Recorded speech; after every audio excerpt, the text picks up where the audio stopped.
Sige. Paano nagsimula ang idea na nagtayo ng ganitong klase ng negosyo? Paano po kayo nagsimula? Hindi ako may-ari po. Kung sabihin kayo, hindi ako owner nito. Si Architect Ray Machad. Architect graduate. Architect yun eh. So, nag-decide siya magtayo ng sarili niya architectural firm. Kaya ganun. So, Next po, kailan naitayo itong company? 2005. 2005 daw inayo. 2005, So, anong klase? 5 years in running siya. 5 years running daw po siya. So, anong klaseng ownership po ito? Pagmamayari? Private. So, private company to. Ayan. So, yung next question, paano pinapanatili ang magandang relasyon sa mga ka-empleyado natin? Ninyo.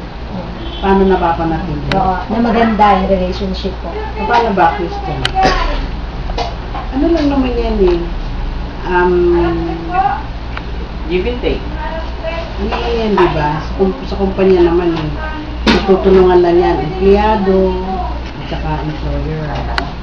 Kaya mga magandang benefits. Saka lahat kung anong mga pangangailangan ng empleyado. Lahat ng benefits lang. SS, PHL. Okay, nasagot na niya. Yan.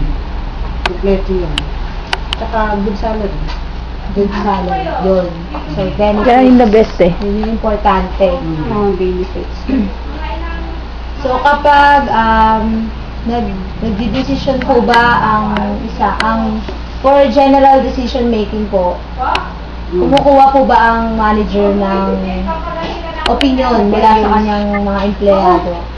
Pag may meeting kami, pag may problema, may meeting yan, lahat ng empleyado, lahat ng staff, kung anong problema ang na-encounter ng company, tulong-tulong pinag-usapan namin. So, maganda po ang pamamalakad dito. So, ayan. So, thank you po for your time. Okay. Answering our questions.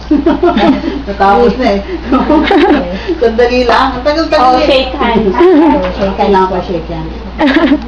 Okay, see you. Picture din na shake hands Picture, ano sila. kayo?